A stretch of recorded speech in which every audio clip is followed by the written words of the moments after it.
ভাইরা আমার, আজকে আমরা এখানে উপস্থিত হয়েছি তার একটাই কারণ, আমাদের দেশটি হবে বৈষম্যের দেশ। ন্যায় নীতি থাকবে না, ভালো কাজ থাকবে না, থাকবে শুধু দুর্নীতি।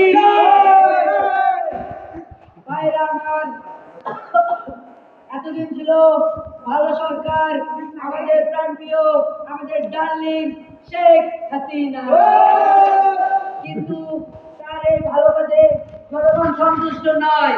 এবারে সরকার হবে আমাদের মতো চোর বাটপার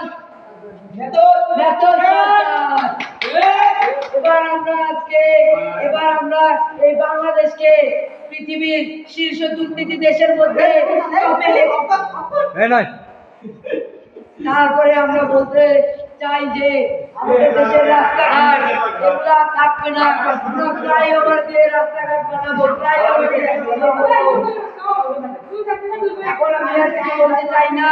আমার শ্রদ্ধেয় বড় ভাই কাউয়াদের বক্তব্য দিবে। কাউয়াদের পেছনে মারামারি করছে, আপনারা দেখতেই পাচ্ছেন, সমস্যা নাই।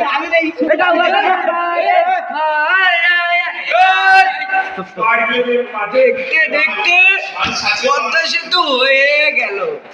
এটা ধরো তো, দেখতে দেখতে যমুনা সেতু হয়ে